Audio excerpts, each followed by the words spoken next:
Welcome to Vidarbha's academy online platform. मी आदित्य तुमच्या सर्वांचं स्वागत करत आहे. I hope you are doing well. आणि आज जो टॉपिक आपण डिस्कस करणार आहोत तो आहे आरक्षण, मीन्स रिझर्वेशन. जर पाहिलं असेल की आता सध्या जो महाराष्ट्राच्या कॉन्टेक्स्टमध्ये जर पाहिलं असेल तर सध्या हा जो टॉपिक आहे खूप न्यूजमध्ये आहे. ठीक आहे, कारण की त्याच्यामध्ये जर पाहिलं असेल तर का न्यूजमध्ये आहे, कारण की जर प्रत्येक कम्युनिटी जी आहे, ठीक आहे, तर ती कम्युनिटी काय करत आहे की रिझर्वेशनची डिमांड करत आहे. आता असं नाही आहे की फक्त आपण जर पाहिलं असं फक्त महाराष्ट्रापुरतीच ही डिमांड आहे. ठीक आहे, कारण की पूर्ण आपण जर भारतामध्ये सुद्धा जर पाहिलं असेल तर बऱ्याच ठिकाणी जी आहे अशी रिझर्वेशनची डिमांड जी आहे ती सुरू राहते. आता जर पाहिलं असेल की तुम्ही हरियाणामध्ये जाट कम्युनिटी आहे, यांचं सुद्धा म्हणणं आहे की आम्हाला रिझर्वेशन दिलं पाहिजे. त्यानंतर तुम्ही जर पाटीदार कम्युनिटी पाहिलेली असेल आपल्या गुजरातमध्ये, तर तिकडे सुद्धा जर पाहिलं असेल तर तिकडे सुद्धा त्यांची डिमांड आहे रिझर्वेशन असलं पाहिजे. आता जे आहे की आता हा जो टॉपिक आहे रिझर्वेशन हा न्यूजमध्ये असल्या कारणाने काय आहे की याच्यावर क्वेश्चन आहे ना, म्हणजे पॉसिबल आहे, येऊ शकतो क्वेश्चन. आता असं जर असल्यानंतर की आपल्यासाठी हा इम्पॉर्टंट टॉपिक होऊन जातो. आता काय आहे की हा टॉपिक डिस्कस करत असताना तुम्ही तर जे आहे ॲज अ सिव्हिल सर्व्हंट म्हणून तुम्ही काय असले पाहिजे, तुम्ही इम्पार्शियल असले पाहिजे, ना की न्यूट्रल. ठीक आहे, म्हणजे काय आहे की इम्पार्शियल आणि न्यूट्रलमध्ये काय डिफरन्स काय आहे. ॲक्च्युली जर पाहिलं असेल तर न्यूट्रल मीन्स तटस्थ. तटस्थ म्हणजे कोणतीही ॲक्शन घेणं नाही. ठीक आहे, कोणती ॲक्शन न घेणं. आता हे जर पाहिलं असेल की हे झालं तुमचं तटस्थ किंवा न्यूट्रल. पण तुम्ही इम्पार्शियल म्हणजे काय होते की इम्पार्शियल म्हणजे निपक्षपाती म्हणा, इम्पार्शियल. आणि जे ॲज अ सिव्हिल सर्व्हंट म्हणून जेव्हा तुम्ही वर्क करसाल तुम्ही जे आहे ते इम्पार्शियल असले पाहिजे, म्हणजे निपक्षपाती असले पाहिजे. आता निपक्षपाती म्हणजे काय, तुमच्याकडे ज्या इनपुट्स येईल, जे तुमच्याकडे फॅक्ट्स असणार, तर ह्या सर्व गोष्टी चेक करून तुम्ही डिसिजन घेणं, तर हे राहत असते तुमचं इम्पार्शियल. तर आता हे जे आहे तर तुम्ही हे लेक्चर पाहत असताना तुम्ही इम्पार्शियल असणं मस्ट आहे. आणि आता जर आहे की आपण जेव्हा हा टॉपिक डिस्कस करत आहोत तर जेव्हा हा कोणत्या पर्स्पेक्टिव्हने करणार आहोत, तर हा एक्झामच्या पर्स्पेक्टिव्हने हा टॉपिक जो आहे आपण डिस्कस करणार आहोत. ठीक आहे, आता हे जर पाहिलं असेल आरक्षण. आता आरक्षणामध्ये आपण आज या पूर्ण लेक्चरमध्ये काय काय डिस्कस करणार आहोत, तर सुरुवातीला आपण करणार आहोत की आरक्षण होते काय. मेन काय असते की आपण जर कोणता टॉपिक जेव्हा डिस्कस करत असताना त्याचा तो जो कोणता टॉपिक असेल तो त्याचा अर्थ होतो काय. ठीक आहे, आरक्षण होते काय. त्यानंतर जर पाहिलं आरक्षणाचे प्रकार असतात, आरक्षणाची गरज का आहे, म्हणजे नीड का आहे. त्यानंतर जर पाहिलं असेल तर आरक्षणामध्ये आपल्या आतापर्यंत ज्या गोष्टी घडलेल्या आहेत, म्हणजे ते समजा ऐतिहासिक पार्श्वभूमी आपण म्हणू शकतो की स्वातंत्र्य जो आपला स्वातंत्र्य मिळालं त्याच्या अगोदर आणि स्वातंत्र्यानंतर. ठीक आहे, कोणते कोणते स्टेप्स घेतलेले आहे गव्हर्नमेंटनी त्याच्यासाठी. त्यानंतर काय आहे की आपण काही केसेस पाहणार आहोत की जे आरक्षणच्या रिलेटेड आहे. त्यानंतर आहे की संविधानामध्ये काही चेंजेस झालेले, काही आर्टिकल इन्क्लूड करण्यात आलेले आहे आपल्या रिझर्वेशनच्या बाबतीत, ते आपण ते डिस्कस करणार आहोत, ते सुद्धा आपण पाहून घेणार आहोत. त्यानंतर आहे की आता काय आहे की एखादी गोष्ट जर न्यूजमध्ये आहे तर ते न्यूजमध्ये असण्यामागचं कारण सुद्धा असते. ठीक आहे, आता आरक्षणाची गरज काय हे तर आपण डिस्कस केल्यानंतर जे आहे आरक्षण असायला पाहिजे नसायला पाहिजे, त्याच्या अगेन्स्टमध्ये त्याच्या फेवरमध्ये आपण असे आर्ग्युमेंट आपण किंवा युक्तिवाद जे आहे आपण डिस्कस करणार आहोत.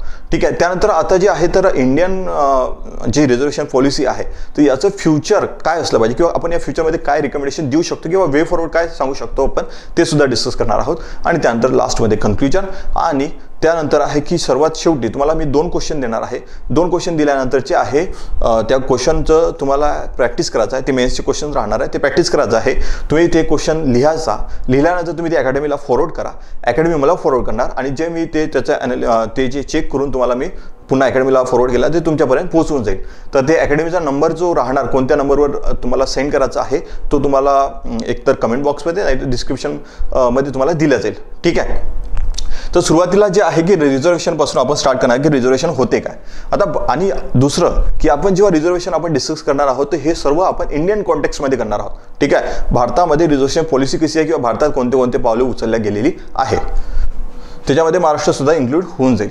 आता पहा, आता आरक्षण म्हणजे काय. ठीक आहे, आरक्षण म्हणजे काय, तर आरक्षण म्हणजे काय आहे की अफर्मेटिव्ह ॲक्शन. ठीक आहे, आरक्षण म्हणजे काय, अफर्मेटिव्ह ॲक्शन.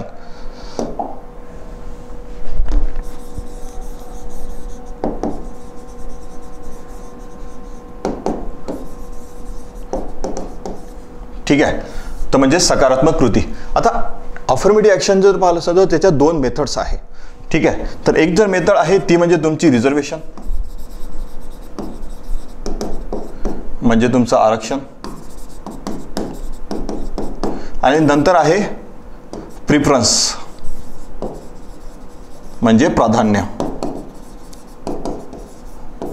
ठीक आहे, आता हे झालं जर पाहिलं असेल ह्या 2 मेथड्स आहे अफर्मेटिव्ह ॲक्शनच्या. आता याच्यामध्ये आहे की याच्यामध्ये सुद्धा जर पाहिलं असेल तर एक जर आहे की विदिन इक्वल्स, म्हणजे जे समान आहेत त्यांच्यामध्ये. आणि त्यानंतर आहे दुसरं विथ एक्स्ट्रा एफर्ट्स, म्हणजे काहीतरी एक्स्ट्रा एफर्ट्स म्हणजे काहीतरी सपोर्ट प्रोव्हाइड करणे, म्हणजे दुसऱ्याच्या कंपॅरिझनमध्ये काहीतरी थोडा एक्स्ट्रा जो सपोर्ट आहे तो तुम्हाला प्रोव्हाइड करणे. हे झालं ते दुसरं टाईप. आता प्रिफरन्स आणि याच्यामध्ये जो पाहिलं आपण हे दोन एक्झाम्पलवरून आपण समजू. आता पहा, एखादा व्यक्ती असणार, ठीक आहे, जो फर्स्ट आपण डिस्कस करत आहे विदिन इक्वल. आता समजा की एखादा व्यक्ती असणार तर 100 मार्क्स त्याला आहे, 100 मार्क्स आहे. आणि त्यानंतर जर पाहिलं असं अजून एक थर्ड आहे, त्याला पण सुद्धा 100 मार्क्स आहे. आणि पण याची जी कॅटेगरी आहे ती जनरल कॅटेगरी आहे. त्यानंतर याची जी आहे ती SC कॅटेगरी आहे आणि याची जी कॅटेगरी आहे ते सुद्धा SC कॅटेगरी आहे. पण आता हा जर पाहिला असेल तर हा मेल आहे, हा सुद्धा मेल आहे आणि ही जी व्यक्ती आहे हे फिमेल आहे. आता जेव्हा अशा वेळेस जेव्हा हे अशी कंडिशन जेव्हा समोर येईल तर तेव्हा जो प्रिफरन्स थ्रू, ठीक आहे, म्हणजे अफर्मेटिव्ह ॲक्शनचा जो एक त्याला टाईप म्हणू शकतो आपण, जो प्रिफरन्स आहे किंवा प्राधान्य आहे, तेव्हा जे आहे ते विदिन इक्वल जो राहणार आहे तो काय राहणार आहे की जेव्हा या दोघांमध्ये कंपॅरिझन येईल किंवा या दोघांमध्ये जेव्हा चूज करण्याची जेव्हा कंडिशन येईल, त्यात कंडिशन आल्यानंतर जे आहे तर कोणाला तो फर्स्ट प्रिफरन्स दिला जाईल, तो दिला जाईल SC कम्युनिटीचा जो मेल मेंबर आहे त्याला. ठीक आहे. इन केस जर दोघांमध्ये जर प्रिफरन्स जर कोणाला द्यायचं जर कंडिशन निर्माण झाली कोणाची या दोघांमध्ये, ठीक आहे, कोणते सेम कॅटेगरीचे आहे SC कॅटेगरीचे पण मेल फिमेल आहे, ठीक आहे, तर तेव्हा जे आहे ते कोणाला प्रिफरन्स दिला जाईल तो दिला जाईल तुमच्या फिमेल व्यक्तीला. ठीक आहे. तर हे झालं तुमचं प्रिफरन्सचं विदिन इक्वलचं. ठीक आहे. पण आता जर पाहिलं असेल की जो दुसरा आहे की विथ एक्स्ट्रा एफर्ट्स म्हणजे सपोज 100 मार्क्स सेम 100 मार्क्स असणार, ठीक आहे, आणि ते जनरल कॅटेगरीचा असेल तो मेल असणार. त्यानंतर 100 मार्क्स आहे प्लस तो सुद्धा SC कॅटेगरीचा आहे मेल, ठीक आहे, आणि 100 मार्क्स आहे प्लस तो त्यानंतर जर पाहिलं असेल तर SC कॅटेगरीची फिमेल आहे. आता अशा वेळेस जे आहे तर अशा वेळेस जर पाहिलं असेल तर जो मी म्हणत आहे की विथ एक्स्ट्रा एफर्ट्स, तर याच्यामध्ये जर आहे की +10 मार्क या +15 मार्क्स असे जे मार्क्स आहे, ठीक आहे, असे मार्क्स ॲड करून काही दिले तर थोडासा एक्स्ट्रा एफर्ट दिला जाईल जेणेकरून तो त्या लेवलवर आला पाहिजे. तर हे झाले याचे प्राधान्य किंवा प्रिफरन्सचे दोन टाईप्स. आता आहे की रिझर्वेशनचे. आता रिझर्वेशनचे पाहिले असेल तर दोन टाईप असतात, एक असते व्हर्टिकल रिझर्वेशन आणि एक असते हॉरिझॉन्टल रिझर्वेशन. आता हे व्हर्टिकल आणि हॉरिझॉन्टल जे आहे ते आपण पुढल्या याच्यामध्ये जेव्हा स्लाइडमध्ये आपण पाहणारच आहोत. पण रिझर्वेशन म्हणजे होते काय, तर रिझर्वेशन म्हणजे काय आहे की आता हे तर अशा गोष्टी झालेल्या या दोन प्रिफरन्समध्ये, ठीक आहे, पण रिझर्वेशन म्हणजे काय, एक कोटा फिक्स करणे. काय करणे, एक कोटा फिक्स करणे की जे 7.5% जे सीट्स राहणार ते SC साठी किंवा ST साठी जे आहे ते फिक्स केल्या जाईल. म्हणजे एक कोटा फिक्स केला तुम्ही, त्याच्यामध्ये त्यांना जे आहे जे 100 सीट्स असणार तर त्यांना 7.5 या जे काही तिकडे ते ज्या सीट्स होऊन जाईल ते त्यांना दिल्या जाईल. कोणाला, ST लोकांना. ठीक आहे. तर हे झालं तुमचा कोटा फिक्स करणे. तर म्हणजे आरक्षण होते काय की हे जो आहे तो एक कोटा फिक्स केलेला आहे किंवा एक तुम्ही पर्सेंटेज फिक्स केलेला आहे त्या स्पेसिफिक कम्युनिटीला किंवा त्या स्पेसिफिक कॅटेगरीला. ठीक आहे. आरक्षण म्हणजे कोटा आधारित सकारात्मक कृती. सकारात्मक कृती जर मी म्हटलं की अफर्मेटिव्ह ॲक्शन, तर अफर्मेटिव्ह ॲक्शनमध्ये जे तुम्हाला सांगितलं अफर्मेटिव्ह ॲक्शन होते काय. आता आहे की आरक्षणाकडे सकारात्मक भेदभाव म्हणजे जो आहे तर काय आहे की हा पॉझिटिव्ह डिस्क्रिमिनेशन, या पॉझिटिव्ह डिस्क्रिमिनेशननी आपण याला पाहू शकतो. कशाला, रिझर्वेशनला. निगेटिव्ह डिस्क्रिमिनेशन नाही. निगेटिव्ह डिस्क्रिमिनेशन जे होत असते सेक्सवर होत असते, ठीक आहे, त्यानंतर रेसवर होत असते, त्यानंतर तुम्ही जर असं रिलिजनवर होत असते. तर हे या प्रकारचं नाही आहे. हे जे आहे पॉझिटिव्ह डिस्क्रिमिनेशन आहे. पॉझिटिव्ह डिस्क्रिमिनेशन म्हणजे काय की एखादा व्यक्ती जर काही कारणास्तव बॅकवर्ड राहिलेला आहे पण त्याला त्या या लेवलवर आणायचं आहे, ठीक आहे, ज्या लेवलवर जी पूर्ण जो सोसायटी आहे किंवा समाज आहे त्या लेवलवर त्याला आणायचं असेल तर तुम्ही काय करू शकता, त्याला रिझर्वेशन प्रोव्हाइड करू शकता. आणि हे जे आहे रिझर्वेशन प्रोव्हाइड, जरी तुम्ही म्हणत असाल की याला तर तुम्ही रिझर्वेशन देत नाही पण या व्यक्तीला रिझर्वेशन देत आहात तुम्ही, तर ह्याचं कारण असं आहे की हे जे आहे हे पॉझिटिव्ह डिस्क्रिमिनेशन आहे. हा पॉझिटिव्ह जो आहे भेदभाव आहे. काय करता तुम्ही त्या व्यक्तीला इथं आणण्याकरिता तुम्ही काय करता आहे, काहीतरी तुम्ही एक्स्ट्रा एफर्ट्स या तुम्ही काही रिझर्वेशन किंवा काही कोटा प्रोव्हाइड करत आहात तुम्ही. ठीक आहे. सोप्या भाषेत, आता सोप्या भाषेत जर सांगायचं राहिलं, आता तुम्ही समजा एखादा लेमॅन असाल आणि त्या लेमॅनला तुम्हाला समजून सांगायचं असेल तर आरक्षण होते काय.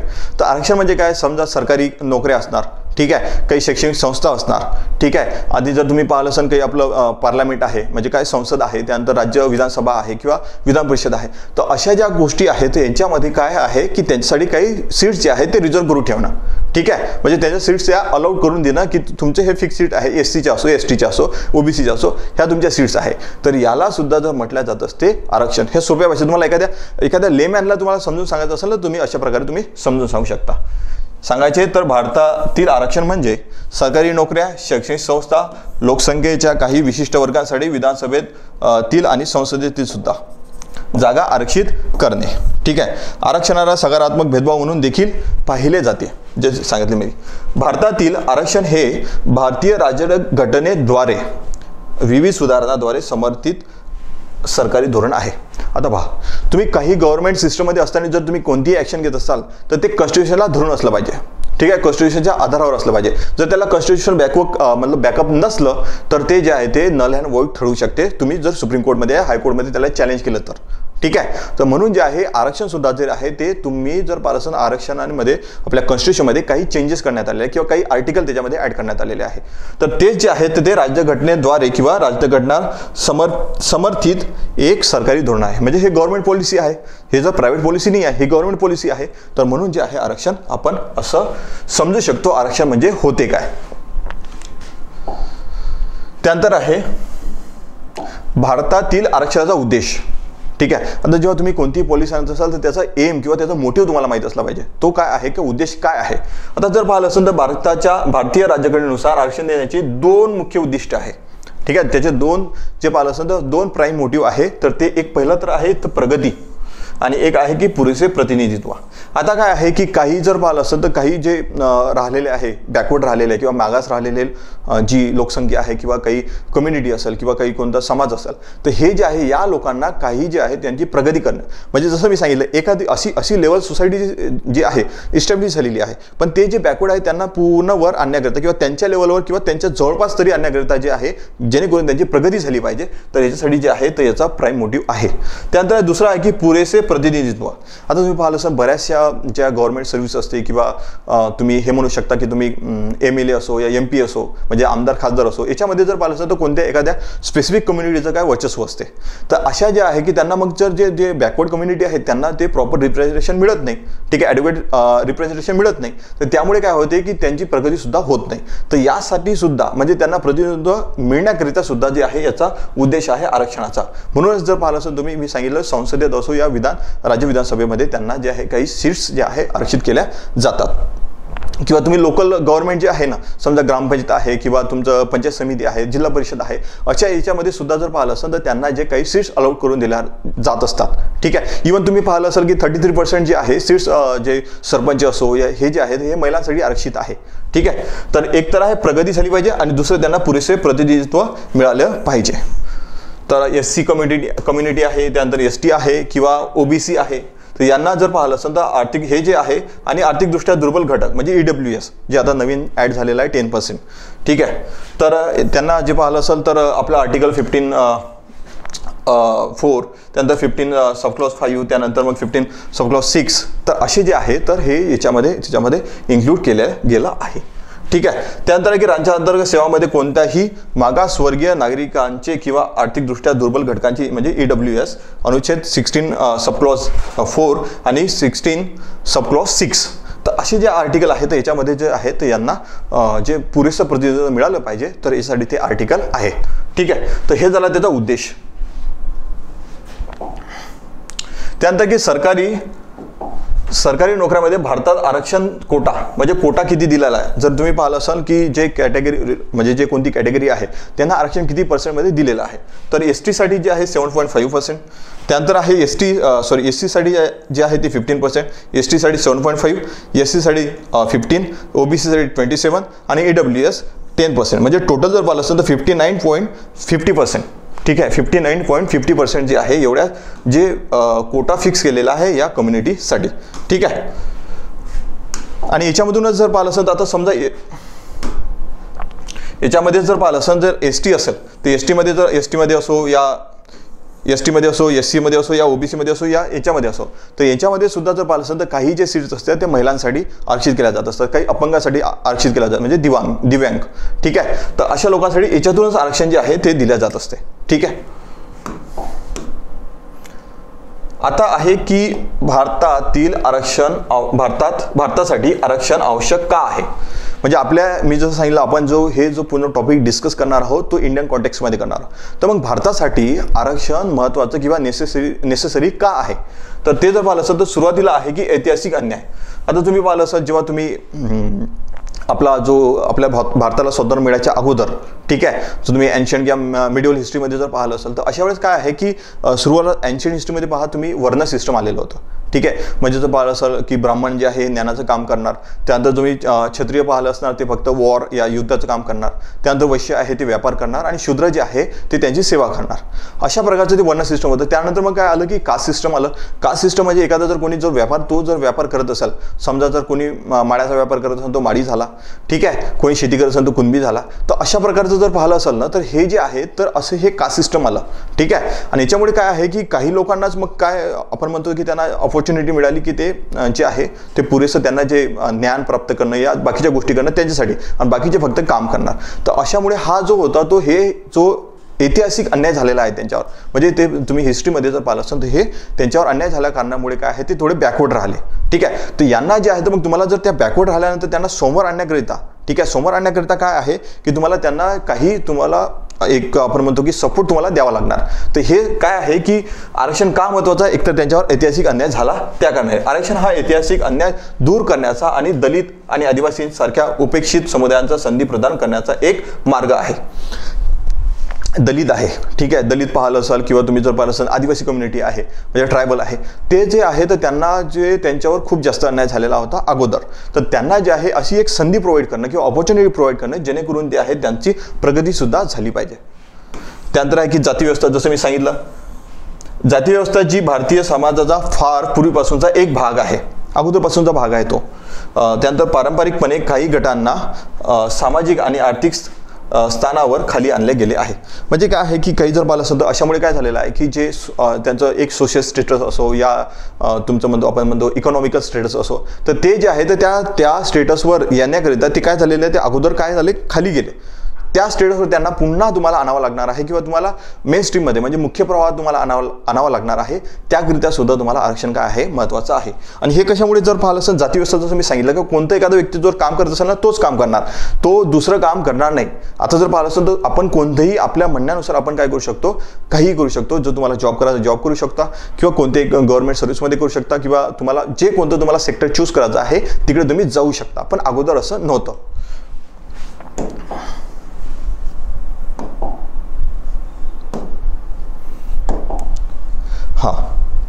त्यानंतर जे आहे तर सामाजिक आर्थिक विषमता. ठीक आहे, सामाजिक आर्थिक विषमता कशी क्रिएट झाली, तर हेच या कारणामुळे, एक तर तुमचं वर्ण सिस्टम आणि त्यानंतर तुमचं कास्ट सिस्टम, यामुळे काय झालेली आहे की सामाजिक आणि आर्थिक विषमता निर्माण झाली. आरक्षणाचा उद्देश समाजातील वंचित घटकांना संधी प्रदान करून सामाजिक आणि आर्थिक समानता वाढवणे. म्हणजे त्यांचं सुद्धा जर पाहिलं असेल तर जे इनइक्वॅलिटी आहे, ठीक आहे, सोशल इनइक्वॅलिटी असो या इकॉनॉमिकल इनइक्वॅलिटी असो, हे दोन्ही जे आहे हे यांना आपण आरक्षण थ्रू जे आहे आपण काय करू शकतो, हे दूर करू शकतो. नंतर आहे अपुरे प्रतिनिधित्व. आता अपुरे प्रतिनिधित्व जसं सांगितलं की त्यांना जे आपण सुरुवातीलाच पाहिला की जे मेन उद्देश जे आहे तर ते काय आहे की त्यांना जे ॲडिक्वेट रिप्रेझेंटेशन त्यांना प्रोव्हाइड करणं. तर हे आहे की आरक्षणामुळे जे उदासीन किंवा वंचित घटक असेल तर समाजाचे शिक्षण आणि नोकरी पुरेसे प्रतिनिधित्व सुनिश्चित होते. यामुळे काय होईल की तुम्ही आरक्षण जर प्रोव्हाइड केलं तर त्यांना जे आहे तर तुम्ही याच्यामध्ये शिक्षणामध्ये असू शकता या नोकरीमध्ये, तर यांना जे आहे तर त्यांना प्रॉपर रिप्रेझेंटेशन त्यांना मिळू शकते. तर हे कशामुळे मिळू शकते, आरक्षणमुळे. पूर्वग्रह आणि भेदभाव. आता जे आहे जसं तुम्हाला सांगितलं डिस्क्रिमिनेशन अगोदर होत होतं, त्या डिस्क्रिमिनेशन झाल्यानंतरच हे सर्व गोष्टी ज्या घडलेल्या आहे, ठीक आहे, जे बॅकवर्ड राहिलेले हे भेदभावामुळे राहिलेले. तू जे शूद्र आहे ना, शूद्राचं हे काम नाही आहे, तू शूद्राचं ते जे काय म्हणजे आमची सेवा करणं आहे किंवा दुसरं जे कोणतं काम असणार तेच आहे, हे दुसरं काम नाही आहे शूद्रांचं. तर आरक्षण भेदभावा विरुद्ध संरक्षण प्रदान करते आणि उपेक्षित समुदायांना त्यांच्या जात, धर्म किंवा लिंगाच्या आधारावर संधी नाकारल्या जाणार नाही याची खात्री करते. ठीक आहे, म्हणजेच काय तुम्ही जर आरक्षण जेव्हा प्रोव्हाइड केलं जात असते तर म्हणजे काय की तुम्हाला संधी प्रोव्हाइड करत आहे. आणि जेव्हा तुम्ही एखाद्या गव्हर्नमेंट सर्व्हिसमध्ये जाता किंवा एखाद्या तुम्ही कोणत्या एज्युकेशनल इन्स्टिट्यूशनमध्ये जात आहे तर तेव्हा तिथं तुम्हाला हे नाही विचारलं जात का तुम्ही या कास्टच्या तुम्हाला इथं अलाउ नाही केल्या जाईल. ठीक आहे, तर तुम्हाला प्रत्येकाला जे आहे तर तुम्हाला तुमच्या म्हणण्यानुसार तुम्ही कॉलेज चूज करू शकता, तुम्ही तुमचं एखादी शाळा चूज करू म्हणजे स्कूल चूज करू शकता. तर हे जे आहे कशामुळे होऊ शकते पॉसिबल हे आरक्षण तुम्हाला दिल्यामुळे, किंवा आरक्षण का गरजेचं आहे तर याच्या थ्रू होऊ शकते.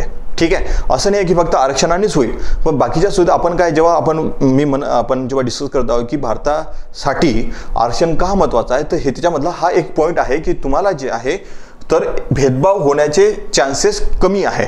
ठीक आहे, भेदभाव होण्याचे चान्सेस कमी आहे. ठीक आहे, म्हणून जे आपण याला आरक्षण आपल्याला महत्त्वाचं आहे.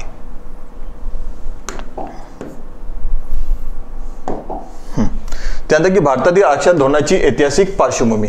आता ऐतिहासिक पार्श्वभूमी म्हणजे जे हिस्टॉरिकल बॅकग्राऊंड जे आपण पाहणार आहोत. तर आता जे काय की सुरुवातीला स्वातंत्र्यपूर्व काळ. आता पाहिलं असं की जे आपल्याला इंडिपेंडन्स मिळायच्या अगोदर, तर की 1882 मध्ये 1882 मध्ये जातीवर आधारित आरक्षणाची संकल्पना सर्वप्रथम विलियम हंटर आणि ज्योतिराव फुले यांनी 1982 मध्ये मांडली. ठीक आहे, जे 1882 मध्ये मांडली. 1882 मध्ये काय झालेलं होतं की यांनी जे आहे की जातीवर आरक्षण दिलं पाहिजे, तर कोण कोण होते, तर ते होते विलियम हंटर आणि ज्योतिराव फुले यांनी जे आहे हे फर्स्ट टाइम त्यांनी काय केलेलं होतं, हे असं पॉलिसी असली पाहिजे. त्यानंतर की 1902 मध्ये 1902 मध्ये कोल्हापूरचे महाराज राजश्री शाहू महाराज, ठीक आहे, जे कोल्हापूरचे महाराज होते राजश्री शाहू महाराज, तुम्ही बऱ्याचदा ऐकलं असणार, तर त्यांनी जे आहे यांनी 1902 मध्ये ब्राह्मणेतर आणि मागासवर्गीयांना बाजूने आरक्षण लागू केले.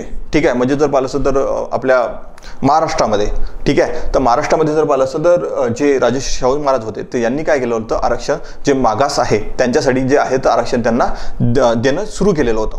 ठीक आहे, त्यानंतर 1909 मध्ये ब्रिटिश राजवटीने काही समाजांना स्वतंत्र मतदार, ठीक आहे, सेपरेट जे आपण त्याला म्हणतो सेपरेट एक कॉन्स्टिट्युन्सी म्हणू शकतो आपण, किंवा इलेक्टोरेट म्हणू शकतो, तर ते जे आहे तर समाजांना म्हणजे असे स्पेसिफिक कम्युनिटी होत्या किंवा समाज होते, तर त्यांच्यासाठी काय केलं होतं, देऊन 1909 च्या भारत सरकारच्या कायद्यात आरक्षणाचे घटक लागू केले.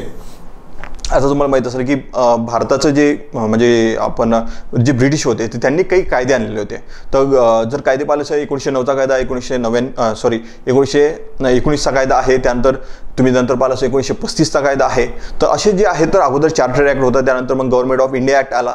तर असे जे ॲक्ट होत राहिले, तर या ॲक्टमध्ये जेव्हा 1909चा ॲक्ट आलेला होता तर हे सेपरेट इलेक्ट्रॉन, तर ते जे आहे तर सेपरेट इलेक्ट्रॉन जे आहे तर त्यांना प्रोव्हाइड केल्या जाईल असं तेव्हा त्यांना सांगण्यात आलेलं होतं. ठीक आहे, त्यानंतर 1921 मध्ये तर म्हैसूरने काय केलेलं होतं, म्हैसूर म्हणजे तुम्हाला माहिती असेल की जे आहे तर काही प्रिन्सली स्टेट्स होते. ठीक आहे, तर म्हैसूरने काय केलं होतं की ब्राह्मणेतर जातींच्या दडपशाही विरुद्ध दशकभर चाललेल्या सामाजिक न्यायाच्या चळवळीनंतर मागास जातींसाठी आरक्षण सुरू केले होते. तर तेच आहे की जे बॅकवर्ड आहे ना किंवा जे मागास आहे त्यांच्यासाठी काय केलं होतं, त्यांनी आरक्षण सुरू केलेलं होतं. हे कुठलं आहे, म्हैसूरमध्ये, आणि हे कधी घडलं, 1921 मध्ये. त्यानंतर आहे की 1927. आता 1927 मध्ये पाहिलं असं मद्रास प्रांत. आता काय होते की 3 प्रांत होते. ठीक आहे, एक होतं तुमचं बॉम्बे, एक होतं तुमचं मद्रास, आणि एक होतं तुमचं कलकत्ता म्हणजे BMC. ठीक आहे, तर हे जे होते तर हे 3 प्रांत होते. तर त्यापैकी जर पाहिलं असं तर हा मद्रास प्रांत, तर प्रांतामध्ये ब्राह्मणेतर हिंदूंना 44%, ब्राह्मण, मुस्लिम, ख्रिश्चन आणि अँग्लो इंडियन यांना 16% आणि अनुसूचित जातींना 8%. इथं एवढं आरक्षण त्यांना देण्यात आलं होतं. म्हणजे 44%, 16% आणि 8%. ते हे कुठे घडलेलं होतं, तुमच्या मद्रास प्रांतामध्ये. आता पहा, आता मी फक्त हे तुम्हाला एक टाइमलाईन सांगत आहे, त्याच्यामागे खूप जास्त स्टोरी आहे. पण आपल्याला काय आहे की या लेक्चरमध्ये फक्त एक थोडंसं जी हिस्टॉरिकल त्याचं बॅकग्राऊंड पाहायचं आहे. ठीक आहे, तर त्यामुळे काय आहे की मी याच्यावर जास्त भर देत नाही. त्याच्यामागे हेच रिझन आहे की हा व्हिडिओ खूप मोठा होऊन जाईल, आणि जे आपल्याला डिस्कस करायचं आहे किंवा जे आन्सर रायटिंगच्या पॉईंट ऑफ व्ह्यूने आहे त्याच्यामध्ये डिस्कस केले जाणार नाही.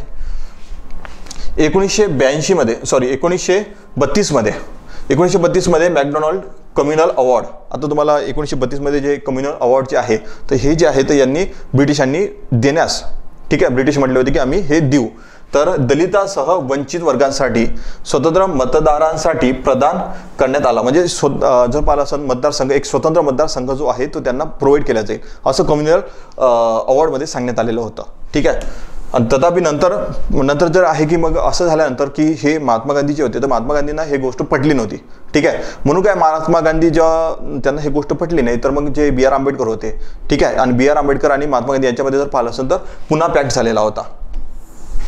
ठीक आहे, तर वर्गांसाठी राखीव जागांच्या वाढीच्या बाजूने जे डिप्रेस क्लास होता, ठीक आहे, जे डिप्रेस म्हणजे वंचित जे क्लास होता तो वर्गांसाठी स्वतंत्र मतदारसंघ सोडला, ठीक आहे.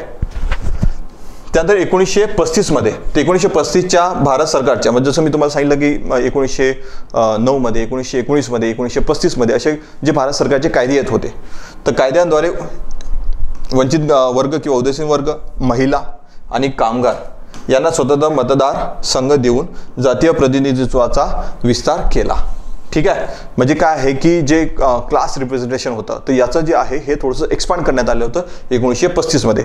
1909 मध्ये ते त्यांनी जे आहे ते फर्स्ट टाइम त्यांनी आणलं, ठीक आहे. 1909 मध्ये त्यांनी आणलं, पण नंतर 1935 त्यानंतर दुसरा सुद्धा कायदा आला 1919चा, तर त्यानंतर जो आला 1935चा त्याच्यामध्ये काय केलं होतं, यांनी त्याचा विस्तार केला, ठीक आहे. त्यांनी काय केला, विस्तार केला.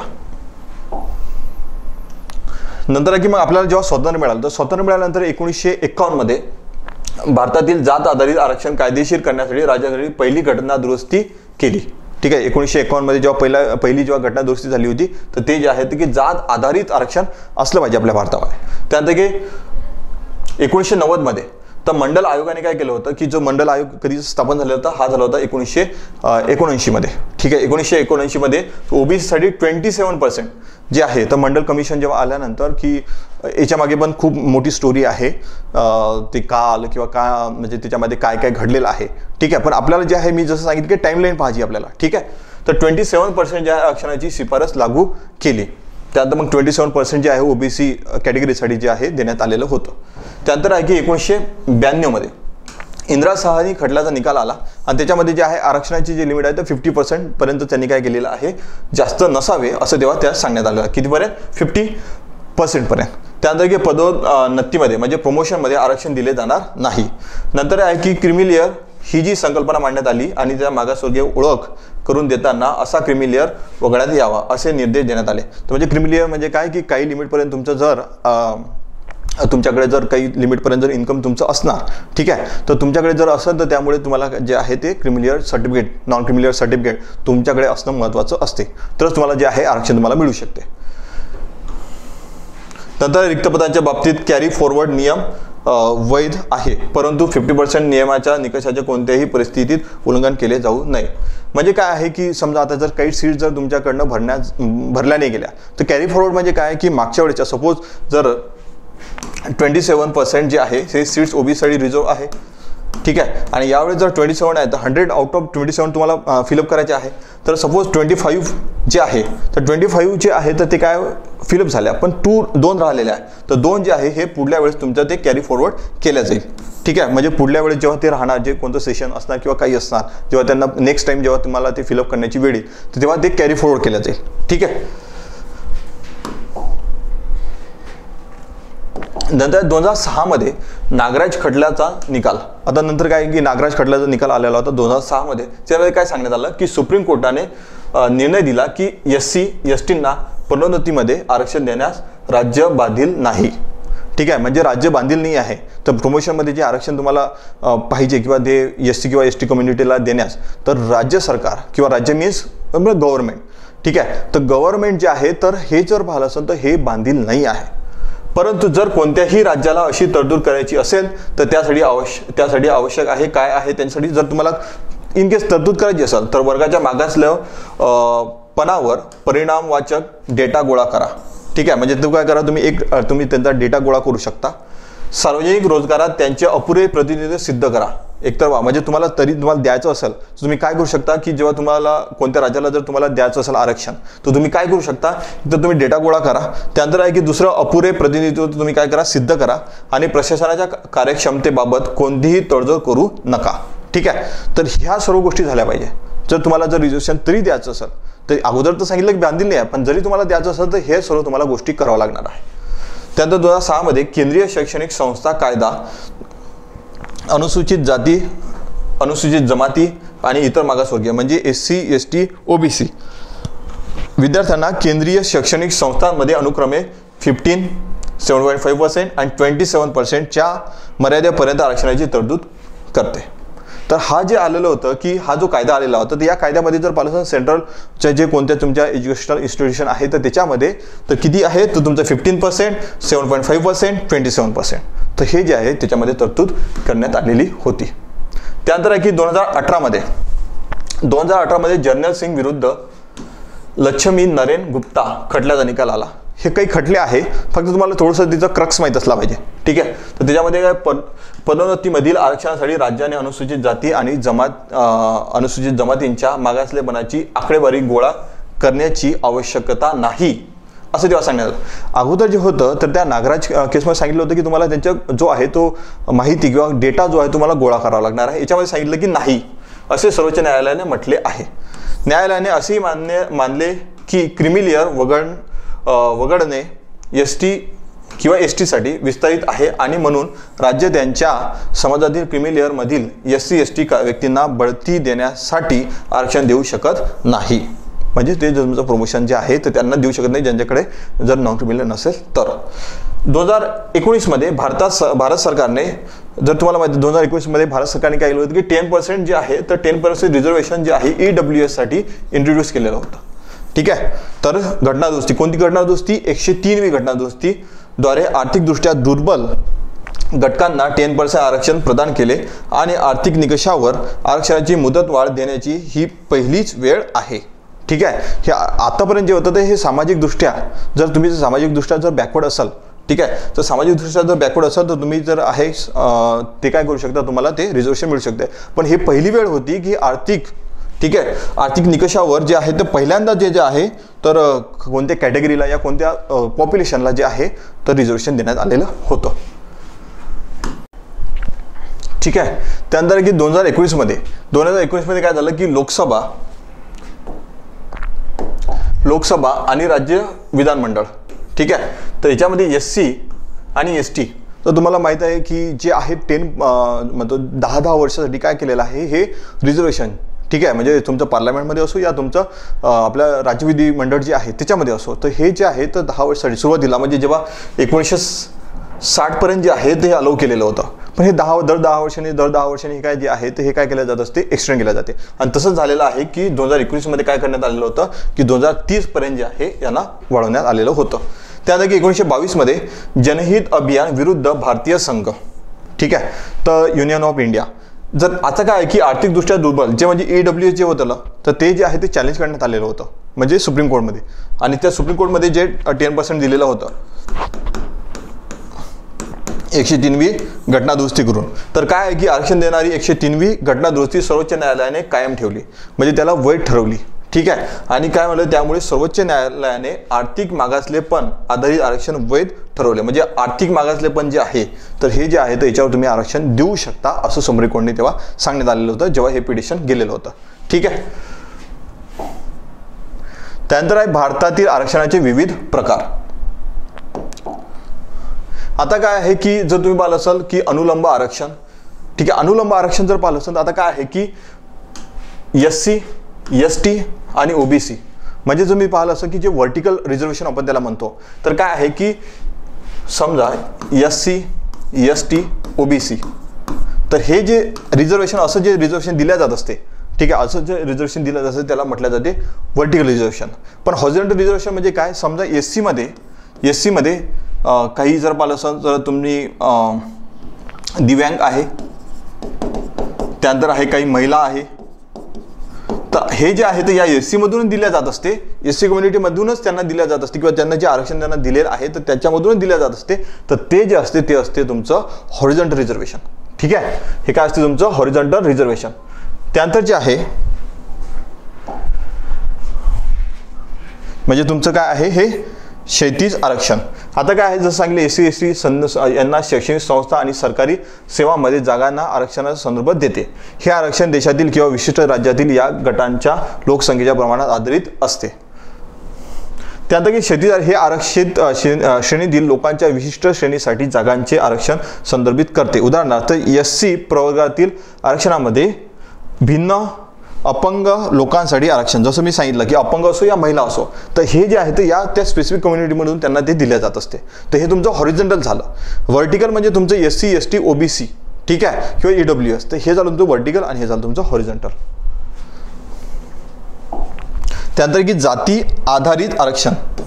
त्यानंतर आहे तुमचं कोणतं, जाती आधारित आरक्षण. आता जाती आधारित आरक्षण जर पाहिलं असेल तर हे काय आहे की जात आधारित आरक्षण ही एक अशी व्यवस्था आहे जी भारतातील ऐतिहासिकदृष्ट्या उपेक्षित जातींमध्ये लोकांना शिक्षण आणि रोजगाराची संधी आणि प्रवेश प्रदान करते, जसे की SC आणि ST.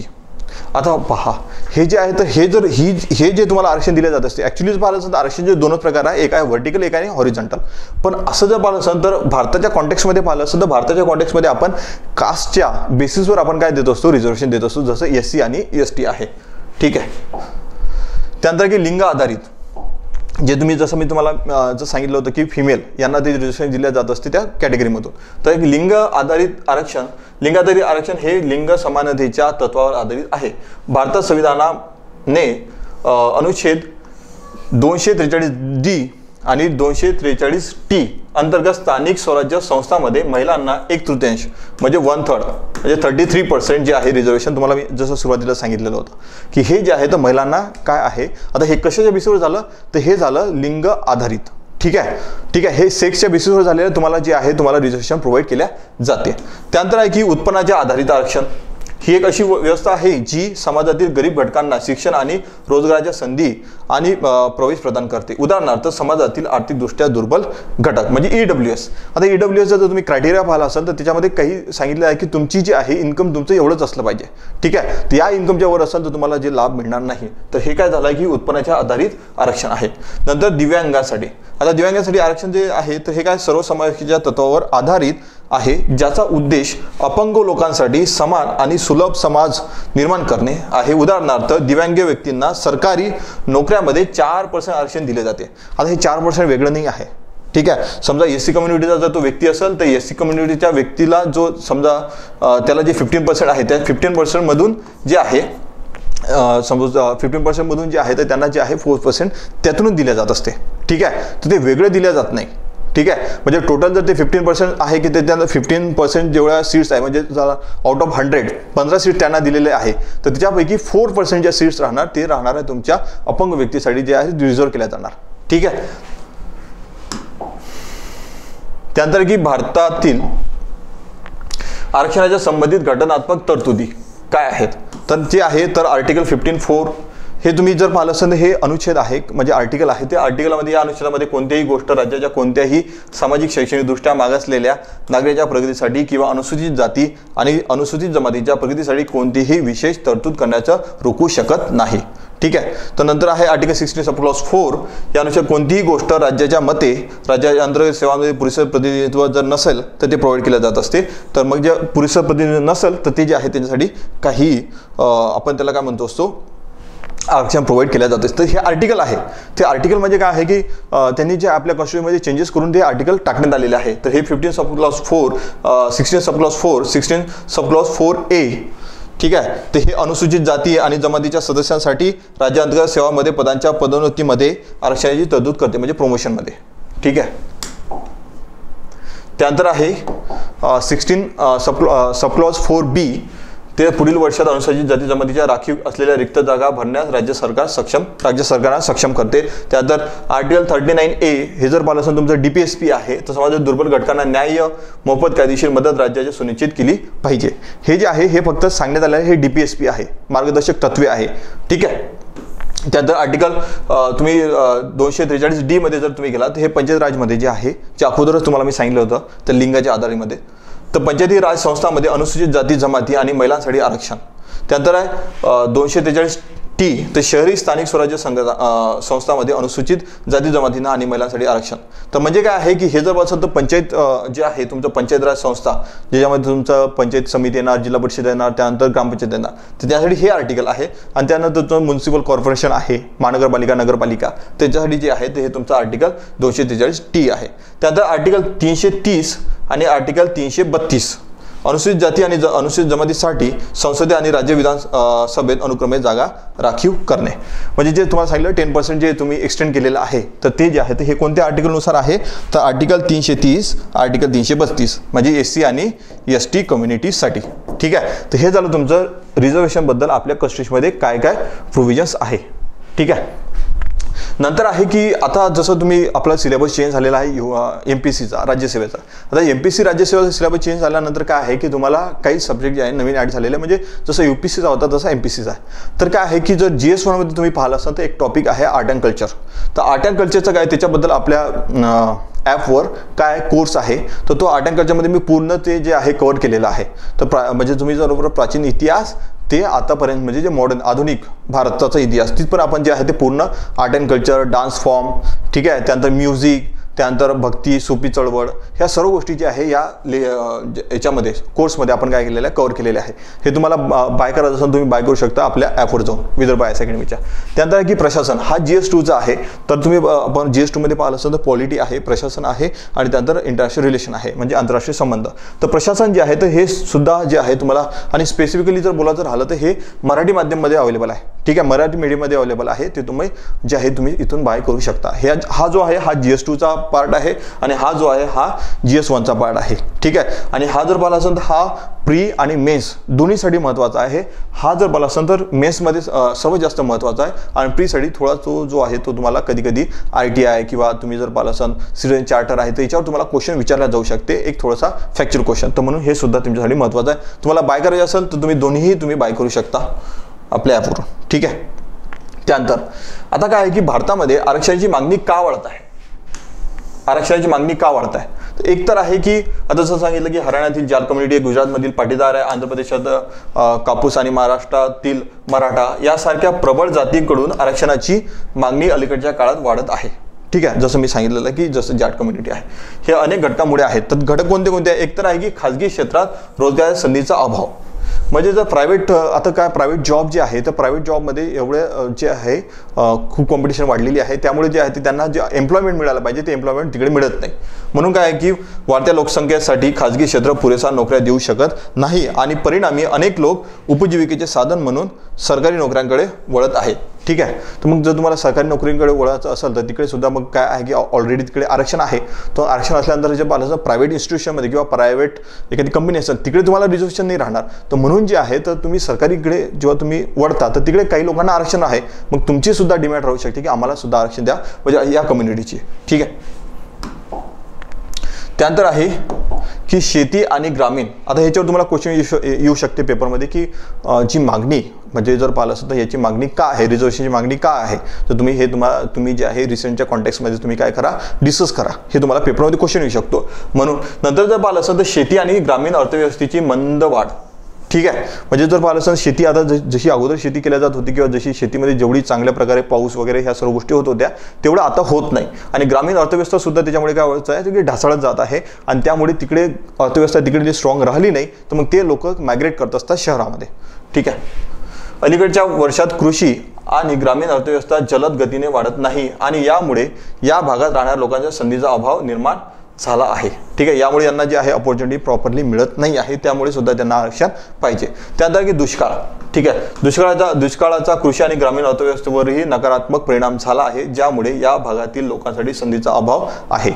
ठीक आहे, तुम्ही दुष्काळ असला तर तुमच्याकडे जेवढं तुमची अर्थव्यवस्था अगोदर जर तुम्ही दुष्काळ म्हणजे काय तुमच्याकडे सपोज जर कधी कधी ओला दुष्काळ पण होतो आणि कधी कधी जर मला सुका दुष्काळ सुद्धा होतो. जर पाऊस पडला नाही तर मग तुमच्याकडे पाण्याची टंचाई निर्माण होते. ठीक आहे, आणि त्यानंतर तुमच्या जर शेतीमध्ये जर पीक असेल तर ते तुमचं जे पीक आहे वाळून जाऊ शकते आणि कधी जर जास्त पाऊस सुद्धा झाला ते सुद्धा वाळून जाऊ शकते. म्हणून जे आहे तर यामुळे काय होत असते की तुमच्या दुष्काळामुळे तर तिथली जे कृषी किंवा अर्थव्यवस्था आहे ग्रामीण भागातली ते काय होऊ शकते, ढासळू शकते. त्यानंतर की शैक्षणिक संस्था वर वाढता दबाव, वाढती लोकसंख्या आणि शैक्षणिक संस्थांमध्ये मर्यादित जागा यामुळे लोकांना दर्जेदार शिक्षण मिळणे कठीण झालेले आहे. ठीक आहे, तर यामुळे जे आहे तर मग काय झालं, लोकसंख्या वाढत चाललेली आहे तुमची. यामुळे काय आहे की एज्युकेशनमध्ये ज्या प्रमाणात तुम्हाला ती क्वालिटी असायला पाहिजे तेवढ्या प्रमाणात तुम्हाला ती क्वालिटी मिळत नाही. आणि त्यासाठी काय आहे की तुम्हाला जर अशा याच्यामध्ये जर तुम्हाला पाहिजे असेल सीट्स तर तुम्हाला काय आहे की तुम्हाला जर आरक्षित सीट असल्या तुमच्यासाठी ते थोडंसं सोपं जाईल. मर्यादित आसन विस्तार, वाढत्या लोकसंख्येच्या समान घेण्यासाठी शैक्षणिक संस्था आणि सरकारी नोकऱ्यांमधील जागांची संख्या वाढण्यात सरकार असमर्थ ठरले आहे, ज्यामुळे मर्यादित संसाधनासाठी स्पर्धा वाढली आहे. ठीक आहे, मग आता तुमच्याकडे जे रिसोर्सेस आहे ते लिमिटेड आहे आणि पण त्याच्यात जे भागीदार जे आहे हे जास्त आहे. ठीक आहे, त्यामुळे काय आहे की तुम्हाला त्याच्यासाठी आरक्षणाची डिमांड त्यांची काय झालेली आहे, वाढलेली आहे. तर हे झाले त्यांचे कारणे का त्यांची डिमांड वाढलेली आहे. तर भारतातील आरक्षणाबाबत अलीकडील वादविवाद काय आहे. तर आता जे आहे तर डोमेसाईलवर काही जर पाहिलं असेल तर आदिवासावर आधारित आरक्षण देण्यात आले. समजा Haryana state employment of local candidate act 2020 यांनी म्हटलेलं आहे की हरियाणा राज्यात राहणाऱ्या लोकांसाठी खाजगी क्षेत्रात 75% जे पर्सेंटेज जे आरक्षण आहे तर ते जे आहे तिथले लोक हरियाणामधले राहणारे जे ज्यांच्याकडे डोमेसाईल असेल हरियाणाचं तर त्यांना दिलं जाईल. तर हे कशामध्ये दिल्या जाईल तर हरियाणा राज्यात राहणाऱ्या लोकांसाठी खाजगी क्षेत्रात. ठीक आहे, खाजगी क्षेत्रामध्ये जर 100 सीट जर असेल तुमच्याकडे तर 75% म्हणजे 75 सीट्स जे आहे त्या हरियाणामधील ज्यांच्याकडे डोमेसाईल असेल त्यांना ते दिल्या जाईल. ठीक आहे, असं त्यांनी कायदा बनवला आरक्षण अनिवार्य केले आहे. तथापि एखाद्या राज्याने आपल्या रहिवाशांना अधिवास आधारित आरक्षण देण्यास ही पहिलीच वेळ नाही आहे. असं नाही आहे की पहिलीच वेळ नाही आहे, अगोदर पण केलेलं आहे. इतर काही राज्यांनी त्यांच्या स्थानिक नागरिकांना खाजगी क्षेत्रात आरक्षण देण्यासाठी असे कायदे केले आहेत. यामध्ये महाराष्ट्र, आपल्या महाराष्ट्रात सुद्धा जर पाहिलं 80% आहे, कर्नाटकमध्ये 75% आहे, आंध्र प्रदेशमध्ये सुद्धा 75% आहे आणि मध्य प्रदेशमध्ये सुद्धा 70% आहे. ठीक आहे, तर हे पहिलाच कायदा नाही आहे. असे सुद्धा जर पाहिलं असेल तर दुसऱ्या राज्याने सुद्धा काय कायदे केलेले आहे. त्यानंतर तेलंगणाने राज्यातील स्थानिकांसाठी नोकऱ्या राखून ठेवण्याच्या उद्योगांनाही कर सवलती दिल्या होत्या. म्हणजे काय, जर तुम्ही जर प्रायव्हेट एखादं तुमची कंपनी असेल आणि जर तुम्ही स्थानिकांना जर तुम्ही रोजगार देत असाल तर तुम्हाला जे आहे ते टॅक्समध्ये जे आहे तुम्हाला काय दिलं जाईल, सवलती दिल्या जाईल. त्याचप्रमाणे मध्य प्रदेशात सरकारने घोषित केले की ते राज्यातील सर्व सरकारी नोकऱ्या राज्यातील शाळेतून इयत्ता 10वी ते 12वीच्या परीक्षा उत्तीर्ण झालेल्या राज्यातील विद्यार्थ्यांसाठी राखीव ठेवतील. ठीक आहे, हे सुद्धा मध्य प्रदेशने सुद्धा असं केलेलं आहे. SC आणि ST साठी क्रिमिलियर जनरल सिंग विरुद्ध लक्ष्मी नारायण गुप्ता. हे काय आहे की म्हणजे आपण पाहत आहे की हे काही जे रिसेंटमध्ये जे काही डिबेट्स आहे आपल्या याच्यावर आरक्षणावर, तर हे आपण फक्त डिस्कस आहे काही एक्झाम्पलवरून. तर जनरल सिंग विरुद्ध लक्ष्मी नारायण गुप्ता खटल्यात 2018 मध्ये सर्वोच्च न्यायालयाने अनुसूचित जाती आणि जमातीसाठी पनोतीमध्ये आरक्षण देण्यासाठी क्रिमिलेअर तत्वाचा विस्तार करण्याची मागणी केली. ठीक आहे, खंडपीठाने नमूद केले की समानता आणि सामाजिक न्यायाच्या तत्वांचे आणि आत्म्याचे पालन करून समाजातील प्रगत वर्गांना आरक्षणाचा लाभापासून वगळणे महत्त्वाचे आहे. म्हणजे समजा असं याच्यामध्ये काय सांगितलं होतं की समजा जे प्रगत आहे, ठीक आहे, प्रगत जर असेल तर त्यांना आरक्षण द्यायची गरज नाही आहे. ते ॲक्च्युली त्या म्हणजे जे आहे ते त्या लेवलवर आलेले आहे. तर त्यांना ते तुम्ही जे आहे तुम्ही पुन्हा त्यांना काय करताय की रिझर्वेशन देत आहे आणि ज्या व्यक्तीला खरंच रिझर्वेशनची गरज आहे त्या व्यक्तीला रिझर्वेशन नाही मिळत आहे. तर तुम्ही जे आहे ते नॉन क्रिमिलियर किंवा ते क्रिमिलियर जे आहे ते एक तुम्ही ते कॅप लावू शकता की त्याच्या पलीकडे तुम्हाला आरक्षण मिळणार नाही. तर हे SC आणि ST साठी तर या केसमध्ये यांनी सांगण्यात आलेलं होतं. SC आणि ST आरक्षणाच्या क्रिमिलेअर तत्व लागू करण्याची मागणी 2 आधारस्तंभ वर टिकून आहे.